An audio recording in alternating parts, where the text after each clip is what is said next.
Әр әйелдің киім үтіктеген кезде өзінің өз құпиясы болады. Сол сияқты менің де бүгін сіздермен осындай ер адамдардың көйлегін үтіктеудегі әдісімен бөліскім келіп тұр. Ең алдымен мен осылай жағасынан бастаймын. Жағасын жақсылап шетінен ортасына қарай үтіктеп аламыз. Мен ешқандай да марлы, не болмаса суланған мата қолданбаймын. Дәл осылай үтіктің өзімен пары арқылы бумен үтіктей беремін. Және де үтіктеген кезде екінші жеңінен бастаймын. Жеңін ортасына қарай осылай бүктеп қойып, одан кейін барып, оның осылай тігісін астына қарай шетіне қаратып, енді қолдың үш жағынан бастап жерге қарай үтіктеп шығамыз.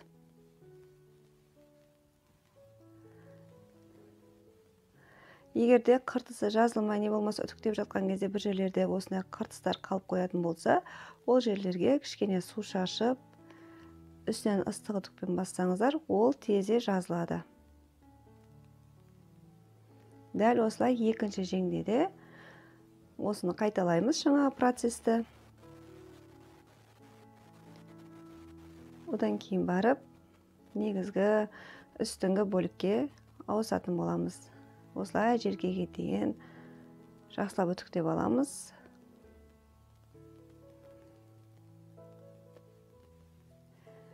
Енді осылай көйлегімізді жақсылап жатқызып, қыртыстарын жазамыз. Астында бүгіліп қалғандай маталар қалып кетпеу керек. Сөйтіп, шетінен ортасына қарай пармен үтіктеймін. Және де бұл матаның материалдың өзінің құрамына да қарау керек. Кейбір көйлектерде 3 нүкте тұрады. Кейбір көйлектерде үтіктің белгісіне үтіктерден алдын міндетті түрде қарау керек. Оны қандай, яғни жібек матадан жасалған ба ол көйлек, әлде мақтадан тоқылған ба? Бұл да үтіктеген кезде өте маңызды. Себебі кейбір маталар, егерде оның ішінде қағазында үтікте 3 нүкте тұратын болса, оны ең максимальный жоғары температурада қыздырамыз.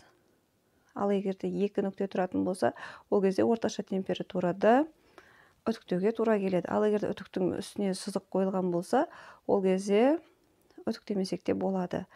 Дәл осылай екінші жағында үтіктеп аламыз. Ең алдымен алдыңғы бөлігін осылай үтіктеп аламын. Одан кейін барып алдыңғы бөлігіні ашып, астыңғы, яғни артқы бойды осылай бір рет үтіктеп шығамыз. Мінекей біздің көйлегіміз дайын, ешқандай да қиындығы жоқ. Қыртыстары қалмай әп-әдемі болып шығады. Қыздар, сіздер де өздеріңіздің киім үтіктеудегі әдістеріңізбен бөліссеңіздер және комментарияға пікір қалдырсаңыздар өте қуанып қалар едім. Видеоңызға лайк басыңыздар, каналға тіркеліңіздер және де менен алыстамаңыздар. Бұйырса, сіздерге бұдан да пайдалы ақпараттармен бөлісіп отыратын боламын. Баршаңыз аман болыңыздар. Келесі видеода кездескенше.